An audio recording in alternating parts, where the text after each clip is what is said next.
நான் 11th படிச்சிருக்கேன்றா அது பெருசாகவே யாருமே நினைக்கல. அது வேண்டாம், எங்களுக்கு +2 மார்க்கை கொடுன்னாங்க. சரி இவ்வளோ தானே நான் +2 படிச்சிடுறேன் அப்படின்னு ஃபீஸை கட்டினேன், புக்கை வாங்கினேன், பழைய பேப்பர் கடையில் போய் புக்கை வாங்கினேன், உட்காந்து படித்தேன். ஆக்சுவலாக வந்துட்டு ஃபர்ஸ்ட் டைம் நான் அவங்கள பார்க்கும்போது நான் நினச்சேன் கிளாஸ்க்கு வர இன்விஜிலேட்டர்னு நினச்சேன். அவங்க தான் பெரிய இன்ஸ்பிரேஷன். இன்னைக்கு தான் இந்த புடவை கட்டியிருக்கேன், இல்லாட்டி சுடிதார் போட்டுட்டு இருப்பேன். அவங்களுக்கு ஏற்ற மாதிரி பேசுவேன். சுடிதார் சுடிதார் சின்ன கவுன் போடுறதா இருந்தாலும் எல்லாமே ஓகே. எனக்கு எந்த ட்ரெஸ்ஸுலேயோ சாப்பிட்றதுலையோ எந்த ரெஸ்ட்ரிக்ஷனுமே இல்லை. அன்ரிசல்ல காசிக்கு போவேன், கேதார்நாத் டெல்லி போவேன், பயமெல்லாம் இல்லை. என்னைக்கு வரோம் அந்த ப்ரோக்ராமிங் ஃபிக்ஸிங் எல்லாம் ஒன்றுமே கிடையாது.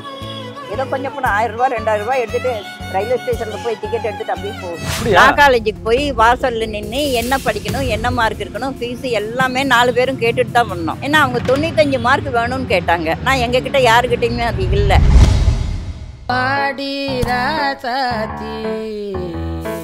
எனக்கு சித்தா தெரியும், யோகா தெரியும், அக்குபஞ்சர் தெரியும், கலரி தெரியும்னு சொன்னாலும் எந்த சர்டிஃபிகேட்டும் என்கிட்ட கிடையாது.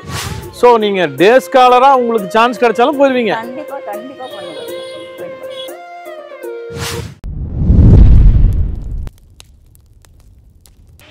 மீடியா மைன்ஸ் நேயர்களுக்கு வணக்கம். இன்றைக்கி நம்ம சந்திக்கக்கூடிய ஒரு சாதனை பெண், சிங்கப்பெண் ராணி அம்மா.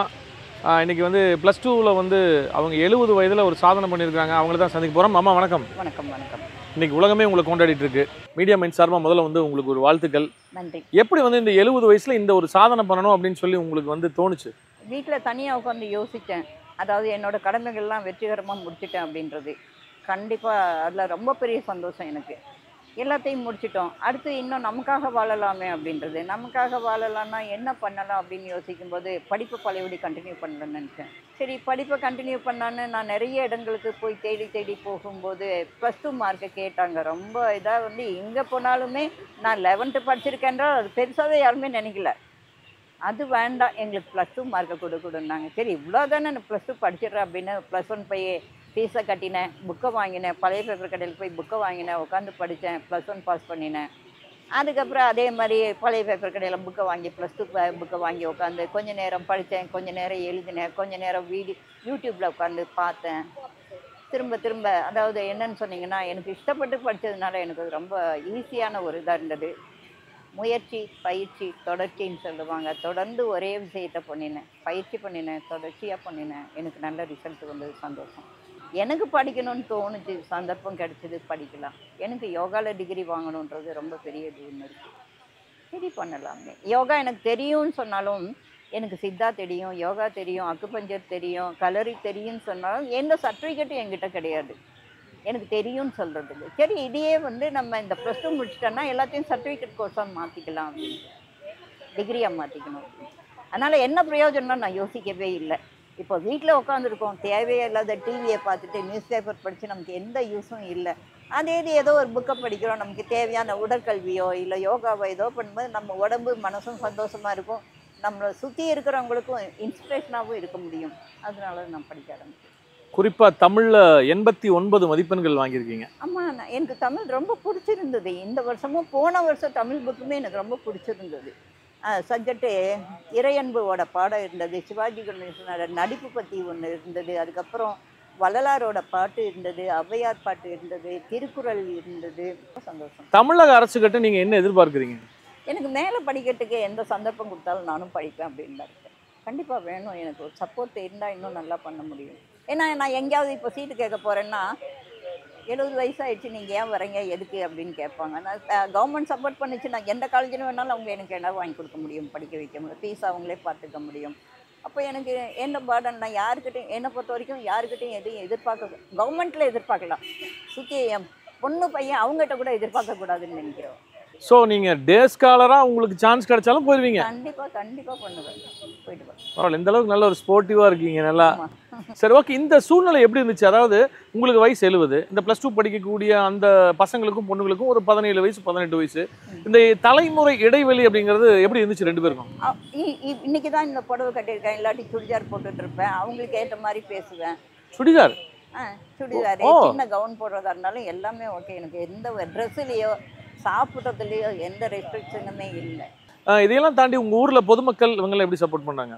எல்லாருக்குமே ராணிமா அப்படின்னு ஒரு மரியாதை இருக்குது. எங்கள் அப்பார்ட்மெண்ட்ஸ்லேயே இந்த மாதிரி நான் ஒரு 6 அப்பார்ட்மெண்ட்ஸ்ன்னு இருக்கேன். எல்லாரும் போனோன்னா மரியாதையாக ராணிமா வாங்க ராணிமா உங்களால் எல்லாமே முடியும் அப்படின்னு எல்லாரும் சொல்லி சொல்லி ஏற்றி விட்டுட்டாங்கன்னு தான் சொல்லும். ஒரு காட்டுக்கு மலைக்கு சதுரகிரி போகலாம், வெள்ளிங்கிரி போகலாம், இல்லை கேதார்நாத் பத்ரிநாத் எங்கே டூர் தனியாக போகிறது அன்ரிசர்வில் போகிறதுனா கூட போயிடுவேன். எனக்கு எந்த ஒரு அதுவுமே கஷ்டமாகவே நினைக்கிறதில்ல. பதநாட்டுக்கெல்லாம் ரிசர்வ் பண்ணி போனாலே கஷ்டம்னு சொல்லுவாங்க. அன்ரிசர்வில் காசிக்கு போவேன், கேதார்நாத் டெல்லி போவேன். பயமெல்லாம் இல்லை. ஸோ உங்க அப்பார்ட்மெண்ட்ஸுக்கு ராணி மட்டும் இல்லாம இன்னைக்கு வந்து தமிழ்நாட்டுக்கே ராணியா மாறி இருக்கீங்க. அமர்நாத்தெல்லாம் தனியாக போயிட்டு வந்தேன். அப்படியா? அமர்நாத் தனியாக இப்போல்லாம் நான் போகிறப்பவும் குண்டு வெடிப்பு இருந்தது. என் பையனும் என்னை கூண்டு ரயில்வே ஸ்டேஷனில் விட போகும்போது ஏம்மா குண்டு வெடித்து எல்லாரும் எத்தனையோ பேர் செத்து போயிட்டான்றாங்க, நீ அமர்நாத் போகணுமான்னு கேட்டான். போகணும், கண்டிப்பாக போகணும் அப்படின்னு சொல்லிட்டு தான் போனேன். எங்கே போனாலுமே போகிறதுக்கு மட்டும்தான் டிக்கெட் எடுத்துகிட்டு போவேன். வரத்துக்கெல்லாம் டிக்கெட் புக் பண்ணவே மாட்டேன். வரும்போது பார்த்துக்கலாம். என்றைக்கு வரோம் அந்த ப்ரோக்ராமிங் ஃபிக்ஸிங் எல்லாம் ஒன்றுமே கிடையாது. ஏதோ கொஞ்சம் போனால் 1000 ரூபா 2000 ரூபா எடுத்துகிட்டு ரயில்வே ஸ்டேஷனில் போய் டிக்கெட் எடுத்துகிட்டு அப்படியே போகும். இல்லை உங்ககிட்ட இன்னொரு விஷயம் கேட்கணும். இந்த காமர்ஸ், அக்கௌண்ட்ஸ், எக்கனாமிக்ஸ் அப்படிங்கிறது 3rd குரூப் பேஸ்டு. ஆமாம். அது எப்படி உங்களுக்கு ஒரு சாய்ஸ் எடுத்தீங்க? என்ன ஆர்வம் வேறு உங்களுக்கு? வழியே இல்லை, ஆர்வன்றது இல்லை. அதுக்கும் எனக்கு சம்மந்தம் இல்லை தான். இருந்தாலும் நான் சயின்ஸ் குரூப் எடுத்திருந்தேன்னு வச்சுக்கோங்க, லேபுக்கு போகணும். நான் எங்கே போகிறது? ஒரு ஸ்கூலுக்கு போய் லேபுக்கு போகணும், அந்த டெஸ்ட்டுக்கு போகணும். இப்போ நான் எடுத்த காமர்ஸ்க்கெல்லாம் எந்த லேபுக்கும் போக வேண்டாம். அதே மாதிரி இந்தியன் ஹிஸ்ட்ரி எடுத்தேன், அதுக்கும் லேபுக்கு போக வேண்டாமே. சரி, உங்களுக்கு வந்து இந்த பண உதவிகள் அப்படின்னு சொல்லும் பொழுது எப்படி நீங்கள் அதை சர்வே பண்ணீங்க? பெரிய எங்கள் வீட்டுக்காரோட பென்ஷன் ஒரு 1000 ரூபா வந்தது. அவ்வளோதான். புக்கு வாங்கிறதுக்கும் அவ்வளோதான், ஃபீஸ் கட்டுறதுக்கும் அதுக்குள்ளே தான். ஒவ்வொரு மாதமும் நான் வந்து என்னோடய தேவைகள் ஆசைகள் எல்லாமே ரொம்ப ரொம்ப கம்மி. யாருக்கிட்டேருந்து எந்த எதிர்பார்ப்பும் இல்லை. எங்கே போனாலும் ஃப்ரீ டவுன் பஸ்ஸில் போகிறேன். ரேஷனில் கிடைக்கிறதோட என்னோடய வாழ்க்கை அதோடு முடிஞ்சு போயிடும். கவர்மெண்ட் ஹாஸ்பிட்டலுக்கு தான் எதுக்குனாலும் போவேன். அப்படியும் கூட கவர்மெண்ட் ஹாஸ்பிட்டலு போகிற தேவைகள்லாம் ரொம்ப ரொம்ப கம்மி. அதுவும் சித்தா தான் போவேன். கவர்மெண்ட் ஹாஸ்பிட்டலுக்கு போனாலும் சித்தா டிபார்ட்மெண்ட் தான் போவேன். உங்களுடைய அனுபவம் அப்படிங்கிறது, அதாவது வயதினுடைய அனுபவம் அப்படிங்கிறது ரொம்ப பெருசு. இன்னைக்கு இருக்கக்கூடிய இளைஞர்களுக்கு இந்த +2 இப்போ எக்ஸாம் எழுதியிருக்கக்கூடிய இளைஞர்களுக்கு சில பேர் வந்து தேர்ச்சி அடையல, சில பேர் வந்து பயந்துட்டு எக்ஸாம் கூட எழுதல. அவங்களுக்கு நீங்கள் என்ன சொல்ல விரும்புறீங்க? பயம்ன்றது முதல்ல இருக்கக்கூடாதுன்னு சொல்லி. எதுக்காக பயப்படணும்? நமக்கு படிச்சிருந்தா பயமே வராது. கடைசி நிமிஷத்தில் உட்காந்தா படித்தா மட்டும்தான் பயம் வரும். ஆரம்பத்துலேருந்து நம்ம எழுதி பார்த்து படிச்சிருந்தோன்னா 1000 வாட்டி படிக்கிறதும் 3 வாட்டி எழுதுறதும் ஒன்று. உட்காந்து ஒரு கொஸ்டினை 3 வாட்டி எழுதினா போதும், மனசுக்குள்ளே அருமையாக தாங்கும். அதுக்கப்புறம் நம்ம யோகா தியானத்தில் கொஞ்ச நேரம் உட்காந்து மனசை ஒருநிலைப்படுத்திட்டு அந்த புக்கை எடுத்து நம்ம எழுதினோம் படித்தோம்னா அதுக்கு நமக்கு ரிசல்ட் வேறு மாதிரி இருக்கும். இப்போ நீங்கள் எக்ஸாம் எழுதுறதுக்கு எக்ஸாம் ஹாலுக்கு போயிருப்பீங்க. அந்த எக்ஸாம் ஹாலில் இருக்கக்கூடிய அந்த ஒரு ஆசிரியர் வந்து யாருமா நீங்கள் ஏதாவது ஹால் மாதிரி வந்துட்டீங்களா, இல்லை உங்களுக்கு என்ன வேணும் அப்படிங்கிற மாதிரி அந்த மாதிரி கேட்டாரா, இல்லை நீங்கள் ஸ்டூடெண்ட் அப்படின்னு ஷாக் ஆகிட்டாரா? பேர் அங்கேயுமே பேட்டி எடுக்கிற மாதிரி உட்காந்து வந்து பேசுவாங்க டீச்சர்ஸ் எல்லாம். இதுக்கப்புறம் நீங்கள் எதுக்கு வந்தீங்க, ஏன் படிக்கிறீங்க, எப்படி இப்படியெல்லாம் என்னோட ட்ரெஸ்ஸே வர மாதிரி இருக்குது. அந்த ஃபோட்டோஸ் காட்டுறேன். இந்த மாதிரி புடவை எல்லாம் நான் எங்கேயுமே போகல. அந்த ஸ்கூல் பிள்ளைங்க எப்படி யூனிஃபார்ம் போட்டுப்பாங்களோ அதே மாதிரி தான் என்னோட யூனிஃபார்ம் ட்ரெஸ்ஸோடைய தான் போனேன். ஸ்கூல் யூனிஃபார்மில் கிட்டத்தட்ட யூனிஃபார்ம் மாதிரி என்னோட ட்ரெஸ் வேறு மாதிரி இருக்கும். அப்படி தான். அப்படியா? ஆமாம். நீங்கள் வந்து ஆக்சுவலாக வந்து இந்த ஸ்கூல் கேர்ள் மாதிரியே மாறிட்டேன். அந்த 14-15 வயசு மாதிரி நானும் மாறிட்டு உள்ளே போனாலும் எதையுமே பார்க்க மாட்டேன். உள்ள டீச்சர்ஸ் யார் இருக்காங்க, என்னை சுற்றி பக்கத்தில் யார் இருக்காங்க, இப்படியே போய் உட்காந்து நான் என்ன படிச்சுட்டு வந்தேனோ அது மட்டும்தான் இன்றைக்கி எனக்கு கொஷினாக வருதுன்றது பாசிட்டிவ் திங்கிங்கில் உட்காந்துருப்பேன். அதுதான் இந்த கொஷின் பேப்பரில் இருக்குது, அதுதான் நான் எழுத போகிறேன் அப்படின்னு முடிவு பண்ணிட்டு உட்காந்துருந்து 10 நிமிஷத்துக்கு கழித்து அந்த கொஷின் பேப்பரையும் ஆன்சரையும் எடுத்தால் எல்லா ஆன்சரும் நமக்குள்ளே இருக்கிற மாதிரி இருக்கும். அன்றைக்கே உங்களுக்கு தெரியும் நம்ம கண்டிப்பாக பாஸ் பண்ணிடுவோம். கண்டிப்பாக பாஸ் பண்ணிவிடுவேன். ஒரு அட்டம்ப்டில் பாஸ் பண்ணிடணும். திரும்ப திரும்ப அதை வளர்த்துட்டு போகக்கூடாது, இழுத்துட்டு போகக்கூடாது. அது தெளிவாக இருந்தது. பாட்டியுடைய கிளாஸ்மேட்ஸ் அப்படின்னு தான் நம்ம சொல்லணும். பாட்டியினுடைய மகளினுடைய மகள், அது ஒரு first second third generation 3 generation சேர்ந்து தான் இந்த +2 எக்ஸாமே எழுதியிருக்காங்க. அவங்க எல்லாருமே வந்து என்ன சொல்கிறாங்க அப்படிங்கிறத அந்த டீமோடய நம்ம பேசுவோம். சார் உங்கள் பேர் சொல்லுங்கள். என் பேர் பார்த்திபனுங்க. நீங்கள் வந்து பாட்டியோட கிளாஸ்மேட்டா? ஆமாங்க, நான் அவங்களோட கிளாஸ்மேட்டுங்க. Right, okay.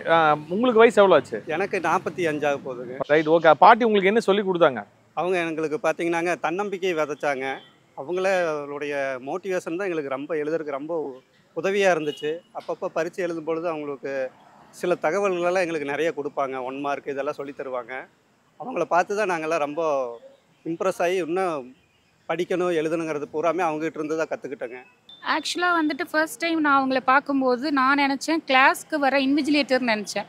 அதுக்கப்புறம் தான் தெரிஞ்சது அவங்க இந்த மாதிரி நான் இங்கேருந்து வரேன், நீங்களும் எழுதுறீங்களா, என்ன படிக்கிறீங்க அப்படிலாம் பேசும்போது தான் அவங்களும் எழுத வந்திருக்காங்க அப்படிங்கிறது தெரிஞ்சுது.